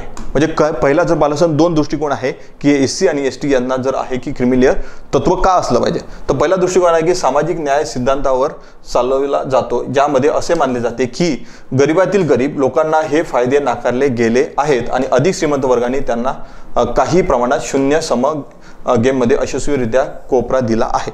म्हणजे काय की समजा जो गरीबातला गरीब आहे, ठीक आहे, तो मागेच राहणार आहे आणि एखादा जर श्रीमंत असणार आणि त्याच्याकडे हे सुद्धा जर आरक्षणाची फॅसिलिटी आहे तर तो अजून पुन्हा जो आहे तो बॅकवर्ड न राहता अजून तो वाढत जाईल आणि जो गरीबातला गरीब आहे तो तसंच राहणार आहे. तर यामुळे काय आहे की यांना सुद्धा जे आहे तर SC आणि ST मध्ये सुद्धा जर काही लोक जर जे बॅकवर्ड होते ते आता जे आहे तर ते थोडेसे फॉरवर्ड लोक झाले, म्हणजे ते जे आहे त्यांच्याकडे इन्कम सोर्स वाढलेला आहे किंवा त्या स्टेटसवर ते आलेले आहे. ठीक आहे, दुसरा दृष्टिकोन असा आहे की युक्तिवाद करतो की ज्या अनुसूचित जाती आणि अनुसूचित जमातींचे पुरेसा पैसा आणि सत्ता मिळवली आहे त्यांना समाजातील सामान्य फॉरवर्ड वर्गाप्रमाणेच वागणूक दिली पाहिजे. म्हणजे समजा SC आणि ST मध्ये जर ते जर जे कोणी व्यक्ती असाल, आमदार आहे, खासदार आहे, चांगले बनलेले आहे ते, तर त्यांना सुद्धा जर आहे की ते काय आहे की त्यांना फॉरवर्ड क्लास आपण त्यांना गृहीत धरू शकतो. ठीक आहे, त्यांना काय करू शकतो आपण, एक मागास वर्ग नाही तर तो फॉरवर्ड वर्ग त्यांना आपण काय करू शकतो, गृहीत धरू शकतो. त्यामुळे जे आहे मग त्यांना ते आरक्षणची जी फॅसिलिटी ते मिळणार नाही. तर या 2 दृष्टिकोनावर जो आहे तो यांना क्रिमिलियर असलं पाहिजे SC ST ना ते सांगितलेलं आहे. नंतर आहे की आरक्षणात ट्रिपल चाचणी म्हणजे ट्रिपल टेस्ट. सर्वोच्च न्यायालयाने विकास किसनराव गवळी विरुद्ध महाराष्ट्र राज्य म्हणजे आपल्या राज्याबद्दल 2021 मध्ये 3 पट चाचणी म्हणजे ट्रिपल टेस्ट निकष स्थापित केला. स्थानिक स्वराज्य संस्थांमध्ये OBCंना आरक्षण देण्याबाबत सरकार 3 कार्य राबवते, म्हणजे 3 कामं त्यांना करावं लागत असते. निकषामध्ये हे समाविष्ट आहे. पहिलं तर की राज्यातील स्थानिक स्वराज्य संस्थांमधील मागासलेपणाचे स्वरूप आणि याची प्रायोगिक चौकशी करण्यासाठी समर्पित आयोगाची स्थापना करा. ठीक आहे, जर तुम्ही जर म्हणत आहात की यांना जर रिप्रेझेंटेशन नाही मिळालेलं आहे तर राज्यातील स्थानिक स्वराज्य संस्थांमध्ये मागासलेपणाचं स्वरूप आणि याची एक तर त्याचं स्वरूप काय आहे आणि त्याचा परिणाम काय आहे यासाठी तुम्हाला काय करावं लागणार आहे, एक आयोगाची स्थापना करावं लागणार आहे. ठीक आहे, ट्रिपल म्हणजे 3 टेस्ट करावं लागतं, म्हणून त्याला जे आहे ट्रिपल टेस्ट असं म्हटलं जाते. आयोगाच्या शिफारसीच्या प्रकाशात स्थानिक संस्था निहाय तरतूद करणे आवश्यक असल्याच्या आरक्षणाचे प्रमाण निर्दिष्ट करणे. त्यानंतर SC ST OBC साठी एकूण आरक्षणाच्या 50% पेक्षा जास्त नसावे. एक तर तुमचं जे तुम्ही आरक्षण जे प्रोव्हाइड करताय SC ST आणि OBC यांना, तर ते 50% पेक्षा जास्त नसावे. ठीक आहे, तर हे आहे तुमची ट्रिपल टेस्ट. त्यानंतर की न्यायव्यवस्थेमध्ये तील आरक्षण. सध्या भारतात जर पाहिलं तर सर्वोच्च न्यायालयामध्ये जर तुम्हाला जर जज वगैरे बनायचं राहिलं तर तिकडे आरक्षण नाही आहे. ठीक आहे, तर सध्या भारतातील सर्वोच्च न्यायालयानं आणि उच्च न्यायालयामधील न्यायाधीशांना नियुक्तीसाठी कोणतीही आरक्षण धोरण नाही आहे. कोलेजियम प्रणालीद्वारे घटनात्मक न्यायालयामध्ये न्यायाधीशांच्या नियुक्तीच्या सध्याच्या व्यवस्थेमध्ये सामाजिक विविधता आणि समाजातील सर्व घटकांना प्रतिनिधित्व देण्याची जबाबदारी ज्यात SC ST OBC महिला अल्पसंख्याक यांचा समावेश आहे हे प्रामुख्याने न्यायपालिकेवर येते. ठीक आहे, त्यानंतर कॉलेजियम सिस्टम शिफारस केली नसलेली सर्वोच्च न्यायालयाचा किंवा उच्च न्यायालयाच्या न्यायाधीश म्हणून सरकार कोणत्याही व्यक्तींना नियुक्ती करू शकत नाही. जर कॉलेजियम सिस्टम जे असतं तुम्हाला माहिती असेल की सर्वोच्च न्यायालय किंवा सुप्रीम कोर्ट किंवा हायकोर्ट याच्यामध्ये जे आहे तर कॉलेजियम सिस्टम नावाचा एक प्रकार असतो. ठीक आहे, त्याच्यामध्ये जे आहे तर सुप्रीम कोर्टचे लॉयर म्हणतो की जजेस असतात. ठीक आहे, तर यामध्ये जर पाहिलं असेल तर हे जे आहे ना त्याच्यामध्ये कॉलेजियम सिस्टमने एखाद्याचं नाव जर रिकमेंड नाही केलं तर त्यासाठी तो जो व्यक्ती आहे तो सरकारकडे नाही जाऊ शकत आणि सरकार त्यांना नियुक्त नाही करू शकत जोपर्यंत कॉलेजियम सिस्टम त्याचं नाव रिकमेंड करणार नाही तोपर्यंत. त्यानंतर आहेत अनुसूचित जाती जमाती इतर मागासवर्ग अल्पसंख्याक आणि महिला यांच्या योग्य उमेदवारांना योग्य विचार देण्यास सरकार सर्वोच्च न्यायालय आणि उच्च न्यायालयाच्या मुख्य न्यायाधीशांना विचारते. तर ते त्यांना ते म्हणू शकते की बाबा तुम्ही यांना प्रॉपर रिप्रेझेंटेशन दिलं पाहिजे. ठीक आहे, पण अशी कोणती तरतूद नाही. जसं मी सांगितलं न्यायव्यवस्थेमध्ये आरक्षण लागू होत नाही. हा पॉईंट लक्षात ठेवायचा, तुम्हाला कधी कधी विचारला जाऊ शकतो.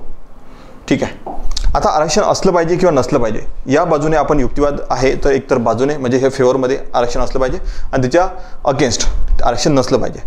आता एक आहे की आरक्षित समुदायाचा कमी प्रतिनिधित्व. एक तर आहे की जे आहे तर तुम्ही पाहिलं असेल तर हे जे आहे जे रिझर्वेशन का प्रोव्हाइड केलं जातं की त्यांना अपुरे किंवा कमी प्रतिनिधित्व आहे. तर शिक्षण मंत्र्यांनी राज्यसभेत सादर केलेल्या आकडेवारीनुसार इंडियन इन्स्टिट्यूट ऑफ सायन्स ठीक आहे बंगळुरूमध्ये केवळ 2.1% उमेदवारांनी PhD साठी प्रवेश घेतला. ठीक आहे, तर तुम्ही पाहिलं सेशन 2016 ते 2020 पर्यंत ST प्रवर्गातील 9% अनुसूचित जाती आणि 8% OBC प्रवर्गातील होते. बहुतेक IIT मध्ये SC आणि ST समुदाय एकही प्राध्यापक नाही. ठीक आहे, मग ह्या गोष्टी नसल्यामुळे काय आहे की तुम्हाला जे आहे आरक्षण असलं पाहिजे. ठीक आहे, जर आरक्षण असलं तर तुम्ही काय करू शकता की याच्यामध्ये जे आहे तर जे बॅकवर्ड लोक आहेत ते त्यांना प्रॉपर प्रतिनिधित्व त्यांना मिळू शकते.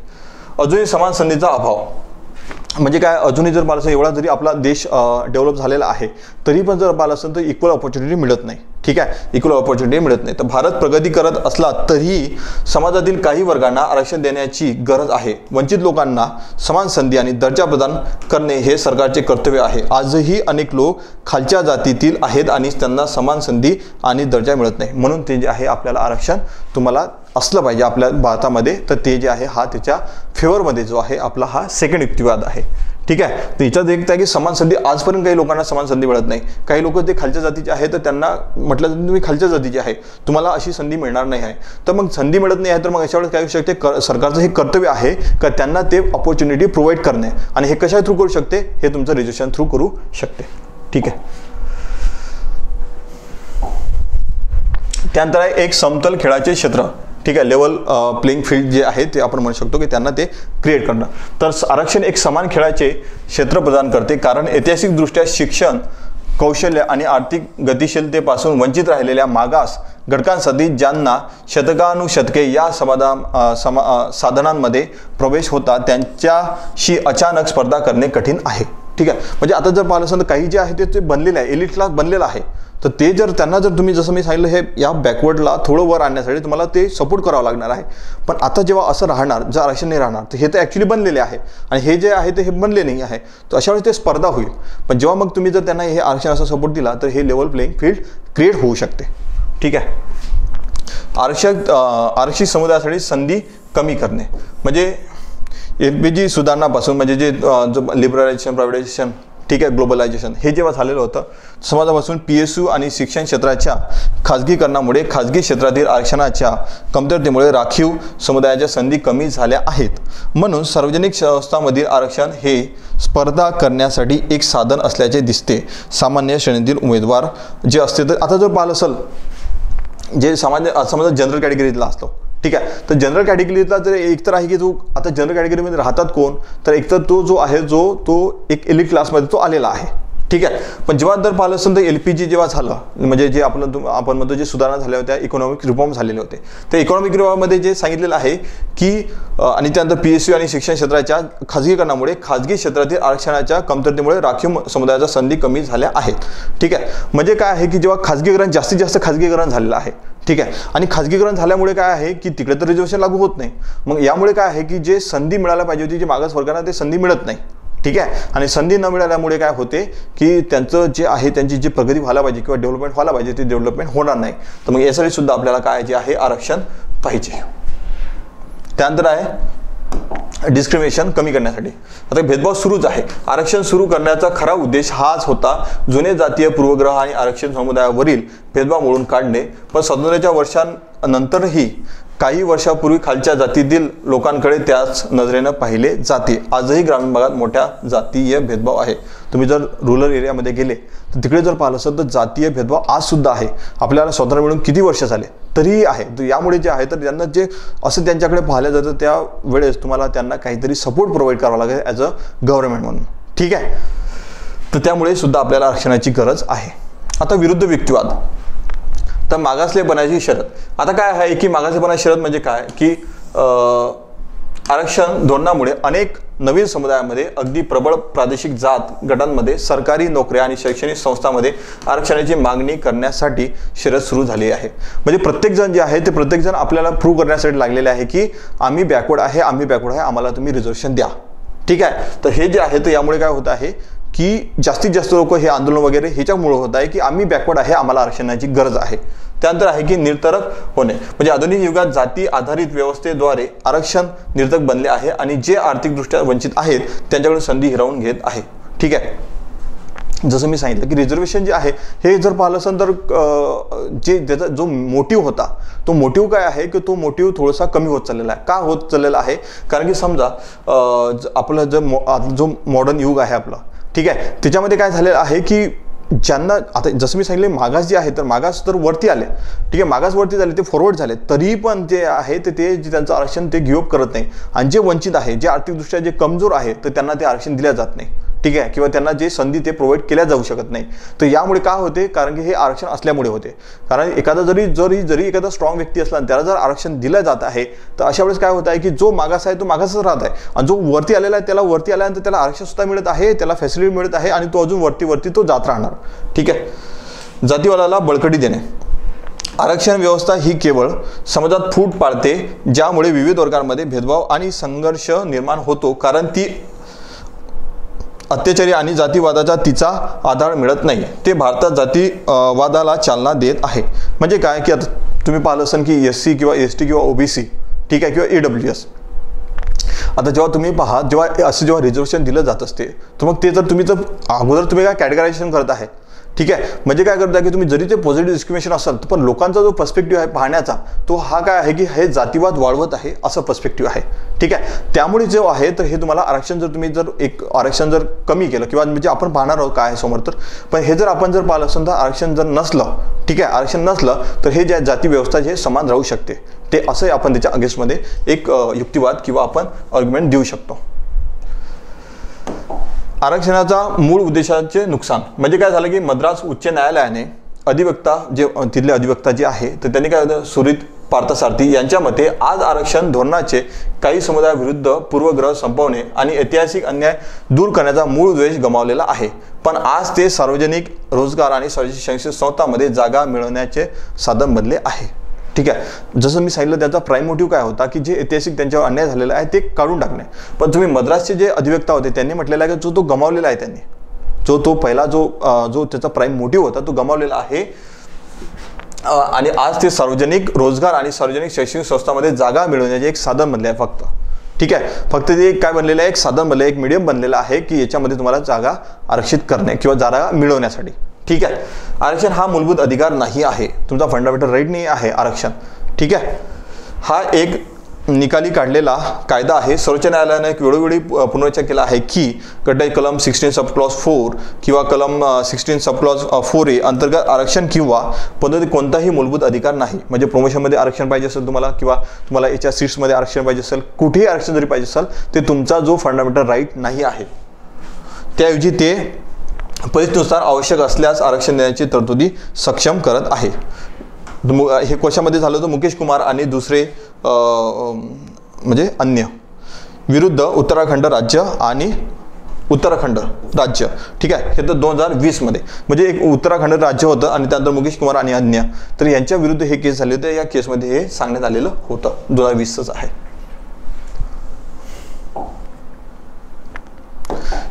एक अकार्यक्षम व्यवस्था. तर न्यायमूर्ती जी रोहिणी आयोगाच्या अहवालात निष्कर्ष काढला की केंद्रीय ओबीसी कोट्यातील 97% लाभ त्याच्या 27% पेक्षा कमी जातींना मिळतात. म्हणजे काय की जर पाहिलं असेल तर हा जो लाभ मिळत आहे फक्त 25% लोकांना मिळत आहे आणि कमी मिळतात. तब्बल 983 ओबीसी समुदाय एकूण 37%, म्हणजे जर पाहिलं असेल तर पॉप्युलेशनच्या किती पर्सेंट आहे, 37% आहे. आणि किती आहे त्याच्यामध्ये समुदाय, किती कम्युनिटी आहे, तर 983. केंद्र सरकारच्या नोकऱ्या आणि केंद्रीय विद्यापीठामध्ये प्रवेश या दोन्हीमध्ये 0 प्रतिनिधित्व आहेत. तसेच अहवालात असे म्हटले आहे की फक्त 10% ओबीसी समुदायांनी 24.95% नोकऱ्या आणि प्रवेश मिळवले आहेत. ठीक आहे, म्हणजे जेवढं जे रिझर्वेशन दिलेलं आहे तेवढे सुद्धा ते रिझर्वेशन त्यांना मिळालेलं नाही आहे. म्हणून काय आहे की हे रिझर्वेशन असूनही सुद्धा काय आहे की हे निरर्थक ठरत आहे. ठीक आहे, तर हे पेंडोरा बॉक्स उघडणे म्हणजे पेंडोरा बॉक्स ओपन करणे की आरक्षणाचा मुद्दा, जात जनगणनेची मागणी, क्रिमिलेअरची व्याख्या, खाजगी क्षेत्रातील आरक्षण, अधिवासावर म्हणजे डोमेसाईलवर आधारित आरक्षण इत्यादी नवीन आव्हानांना जन्म देत आहे. म्हणजे काय, समजा तुम्ही देत आहात, मग असे जे काही आव्हान तुमच्यासमोर सुरू होत आहे, तर क्रिमिलेअरची व्याख्या काय असली पाहिजे, त्यानंतर जे आहे की जात जनगणना, कास्ट सेन्सस, ठीक आहे, त्यानंतर जे आहे डोमेसाईलवर आधारित तुम्हाला आरक्षण. तर अशी जे काही नवीन नवीन आव्हाने आहेत हे सरकारसमोर काय केलं जातं, निर्माण होतात. ठीक आहे, म्हणून हे आरक्षण वगैरे म्हणजे आरक्षणाच्या अगेन्स्ट जे आहे आपण हे आर्ग्युमेंट देऊ शकतो. ठीक आहे, त्यानंतर आहे अजून एक आर्ग्युमेंट, सदैव वाढणारा कोटा. आरक्षणाच्या लाभार्थ्याच्या यादीत नवीन जाती, प्रवर्ग, आदिवासी समुदाय जोडले जात असल्याने इंदिरा साहनी प्रकरणात एससीने म्हणजे सुप्रीम कोर्टने निर्धारित केलेल्या 50% कोटा मर्यादेचे उल्लंघन करत आरक्षणाचे प्रमाण वर्षानुवर्षे वाढत आहे. तुम्ही पाहिलं तामिळनाडूमध्ये आहे, इव्हन महाराष्ट्रामध्ये सुद्धा झालेलं होतं, पण ते सुप्रीम कोर्टने काय केलेलं आहे ते जे त्याला नल अँड व्हॉइड करून ठरवलेलं आहे. ठीक आहे, तर यामुळे काय होतं की आरक्षण तुम्ही देत आहात ना, मग प्रत्येक जी कम्युनिटी डिमांड करणार आणि जो आरक्षणाचा कोटा आहे तो वाढत जाणार. ठीक आहे, म्हणून जे आहे आपण हे याच्या अगेन्स्टमध्ये जे आपण देऊ शकतो. आता जर पाहिलं असेल तर आरक्षण धोरणाचे भविष्य काय आहे, म्हणजे वे फॉरवर्ड. आरक्षणाचा फायदा वंचित जातीतील बहुसंख्य वंचित मुलांना, जातीय टॅग असलेला काही विशेष अधिकार प्राप्त मुलांना व्हावा. सनदी अधिकारी, उच्च उत्पन्न व्यावसायिक, विशिष्ट उत्पन्नापेक्षा जास्त असलेल्या इतरांची कुटुंबे आरक्षण प्रणालीपासून काढून टाकली पाहिजेत. एकतर आहे की सर, जसं समजा आता एखादा समजा तुम्ही सिव्हिल सर्वंट आहे, तुम्ही सिव्हिल सर्वंट बनल्यानंतर जे आहे तर तुमचा जर कोणता चाइल्ड असेल, तुमचा जर मुलगा या मुलगी असतात तर त्यांना जे आहे आरक्षण दिल्या जाणार नाही किंवा दिल्या जाऊ म्हणजे जे फ्युचरमध्ये असं होऊ शकतं, आपण वे फॉरवर्ड सुरू शकतो. कारण की ते तर त्या लेवलवर आले ना. म्हणजे एक जर सिव्हिल सर्वंटचा मुलगा जर तो आरक्षण घेत असेल SC ST OBC या EWS मधून, तर ते जे बाकीचे जे वंचित आहे तर त्यांना तर नाही मिळणार. तर म्हणून जे अशा लोकांना एकतर जे व्यावसायिक आहे, जे चांगलं त्याचं उत्पन्न चांगलं आहे, टर्नओव्हर चांगलं आहे, ठीक आहे, तर यांना जे आहे तर याच्या या आरक्षण प्रणालीतून काढून टाकले पाहिजे. दुसरं आहे की शिक्षणावर भर दिला पाहिजे. आरक्षणाचा विस्तार करण्यापेक्षा तळागाळातील शिक्षण व्यवस्थेत क्रांतिकारी बदल व्हायला हवेत. जर प्राथमिक टप्प्यात या श्रेणीतील मुलांना योग्य शिक्षण दिले गेले नाही तर नंतरच्या टप्प्यावर आरक्षणाचा काही उद्देश नाही. म्हणजे प्रॉपर जर प्रायमरी एज्युकेशन जे आहे ना, तर प्रायमरी एज्युकेशन जर तुम्ही शिक्षणावर जर भर दिला तर तुम्हाला जर शिक्षणावर भर दिल्यानंतर काय होईल की तुम्हाला जे आरक्षणाची गरज पडणार नाही. ठीक आहे, हे सांगू शकता. त्यानंतर आहे की मापदंड बदलणे. तर आरक्षण हे जाती व्यतिरिक्त इतर अटींवर आधारित असावे, जसे की गरिबी आणि मूलभूत गरजांचा अभाव. म्हणजे जे बेसिक कम्युनिटी आहे किंवा पॉवर्टी, जर एखादा जर पुअर असेल तर या गोष्टीवर आधारित असावं की ना की तुमच्या जाती आधारित. ठीक आहे, तुम्हाला हे मापदंड तुम्हाला चेंज करण्याची गरज आहे. त्यानंतर की भेदभाव रोखणे. जेव्हा समाजातील दलित आणि आर्थिकदृष्ट्या मागासलेल्या घटकांच्या फायद्यांसाठी सकारात्मक भेदभाव प्रदान करतो तेव्हा आरक्षण हे न्याय असते. परंतु जेव्हा हे समाजाचे नुकसान करते आणि काहींना राजकीय फायद्यासाठी इतरांच्या किमतीवर विशेषाधिकार सुनिश्चित करते तेव्हा त्याचा उद्देश गमावते. ठीक आहे. तर म्हणून जे ॲक्च्युली पाहिलं असेल तर हे सकारात्मक डिस्क्रिमिनेशन आहे असं म्हटलेलं आहे. पण जे त्याचा प्राईम मोटिव्ह जर गमावले जात असेल, ठीक आहे, मग कोणते कोणते पॉलिटिकल लीडर काय करत असतात की तुम्हाला आरक्षण द्यायचं किंवा तुम्हाला सांगायचं आहे की जेणेकरून त्यांना जे आहे ते इलेक्शनमध्ये फायदा होईल. ठीक आहे. तर असं झालं नाही पाहिजे. नंतर की राजकीय इच्छाशक्ती असली पाहिजे. तर मागासलेल्या न्याय्य प्रगत लोकांसाठी समानता आणि संपूर्ण व्यवस्थेतील कार्यक्षमता यांच्यात समतोल साधण्यासाठी मजबूत राजकीय इच्छाशक्तीची आवश्यकता आहे. ठीक आहे. पॉलिटिकल विल पाहिजे तुम्हाला आणि स्ट्रॉंग पॉलिटिकल विल पाहिजे. ठीक आहे. हे जर तुम्हाला सर्व करायचं असेल, कारण की पहा काय होते की प्रत्येक जो पॉलिटिकल लीडर असो, ठीक आहे, ते यांना हेच वाटते की आपल्याला वोटिंग मिळालं पाहिजे. आणि जर तुम्हाला आपण असं काही करू नये की ज्याच्यामुळे जे आहे काही जर पॉप्युलेशन आहे ते हट होईल आणि हट झाल्यानंतर काय होईल की आपल्याला त्याच्यापासून फायदा होण्याच्या याच्यामध्ये तर आपल्याला नुकसान होईल. ठीक आहे. अशी जी आहे तर असं जर पाहिलं असेल तर अशामुळे काय करतात ते काही पावले उचलत नाही. आणि जर त्यांच्याकडे जर पॉलिटिकल पॉवर जर स्ट्रॉंग असली, जर चांगली राजकीय इच्छाशक्ती असली तर ते अशा गोष्टी करू शकतात की त्यांना नुकसानाची गरज नाही आहे. पण एक समाज म्हणून आपण जे आहे हे थोडंसं फॉरवर्ड झालं पाहिजे. जात आधारित जनगणना. भारतातील आरक्षणामध्ये कोणत्याही धोरणात्मक सुधारणा सुरू करण्यासाठी सामाजिक आर्थिक जात आधारित जनगणना ही एक आवश्यक पूर्व अट आहे. तुम्हाला जे आहे कास्ट सेन्सस करावं लागणार आहे की कास्ट सेन्ससमध्ये तुम्हाला माहीत पडणार आहे की या जातीचे लोक हे मागास आहेत. ठीक आहे. तर हे सुद्धा तुम्ही काय करू शकता, सुचवू शकता. त्यानंतर की निष्कर्ष म्हणजे कन्क्लुजन. आता आरक्षण हे विकास आणि समानतेच्या अगदी विरुद्ध आहे. जाती किंवा धर्माच्या आधारावर आरक्षणाची गरज नसावी. तेच म्हणत आहे की जे तुम्ही आरक्षण प्रोव्हाइड करत आहे तर तुम्ही जाती किंवा धर्माच्या आधारावर नका देऊ.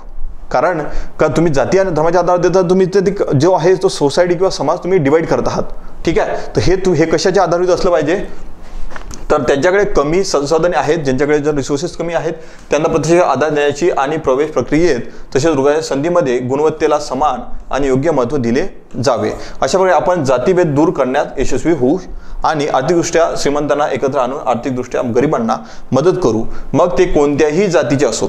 ठीक आहे. जर पाहिलं असं आर्थिकदृष्ट्या समजा एक तर आहे की जसं तुम्ही पाहिलं असाल की मध्ये सिलेंडरची जी सबसिडी होती ती गिव्ह अप करण्यासाठी आपल्या पीएमनी काय केलं होतं, आवाहन केलेलं होतं. आणि पीएमनी आवाहन केल्यानंतर जे आहे तर तेव्हा काही लोकांनी ते सबसिडी गिव्ह अप केली होती. आणि म्हणजे ज्यांच्याकडे आपण म्हणतो जे आर्थिकदृष्ट्या जे दुर्बल आहेत तर त्यांना जे आहे तर त्यांना ते सबसिडीचा लाभ झाला पाहिजे. यासाठी तसं आरक्षण सुद्धा असलं पाहिजे. तर आरक्षण जर काय आहे की जर श्रीमंत लोक आले ना तर ते श्रीमंत लोक जर एकत्र आले आणि जे गरीब आहे त्यांना वर आणण्याकरिता ते सुद्धा त्यांना काय करू शकते, मदत करू शकते आरक्षण गिव्ह अप करून. ठीक आहे. अशोक कुमार ठाकूर विरुद्ध युनियन ऑफ इंडिया खटल्यात न्यायमूर्ती रवींद्रन यांनी अगदी बरोबर म्हटल्याप्रमाणे जेव्हा जास्त लोक पुढे जाण्याऐवजी मागासलेपणाची आकांक्षा बाळगतात तेव्हा देश स्वतः स्तब्ध होतो. म्हणजे काय की आता मी जसं सांगितलं की जसं पाहिलं होतं की जेव्हा मी आरक्षणाच्या विरुद्ध जेव्हा युक्तिवाद आपण डिस्कस करतो त्याच्यामध्ये सांगितलेलं आहे प्रत्येकजण लागलेला आहे की मी मागास आहे, मी मागास आहे. मग आता जर प्रत्येकजण म्हणत असं की मी मागास आहे तर मग आपल्या देशाची प्रगती होऊ शकते का? तर देश जो आहे तो तिथल्या तिथंच राहणार आणि देशाची प्रगती नाही होणार. तर म्हणून जे आहे तर हे तुम्ही कन्क्लुजनमध्ये तुम्ही काय करू शकता, सांगू शकता. आणि त्यानंतर आहे हे 2 क्वेश्चन्स. या 2 क्वेश्चनमध्ये तुम्ही काय करू शकता, हे 2 क्वेश्चन 10 मार्कचे आहे, 10 मार्क्सचे क्वेश्चन्स आहे. तुम्ही हे पाहू शकता 10 मार्क्सचे 2 क्वेश्चन आहे. तर हे 2 क्वेश्चन तुम्ही लिहून, ठीक आहे, लिहून काय करू शकता तुम्ही अकॅडमीला फॉरवर्ड करा. ते जे नंबर आहे तुम्हाला डिस्क्रिप्शन या कमेंट बॉक्समध्ये तुम्हाला दिला जाईल. ठीक आहे. आय होप तुम्हाला ह्या सर्व जे डिस्कशन आहे तर जे तुम्ही जे टाइमलाईन सांगितलेली आहे तर तुम्ही फक्त लक्षात ठेवण्याची आहे. तर जास्तीत जास्त जे लक्षात ठेवण्याचा जो भाग आहे याच्यामधला एक तर आहे की आरक्षणाचे प्रकार आहेत. ठीक आहे. त्यानंतर जर पाहिलं असेल तर आरक्षण का असण्याची गरज आहे. त्यानंतर जे आहे की आरक्षणाच्या बाजूने युक्तिवाद, त्याच्या अगेन्स्ट युक्तिवाद, त्याच्या फ्युचर काय असलं पाहिजे आपल्या भारतीय आरक्षणाचं ते, आणि काही आर्टिकलचे आहे ते.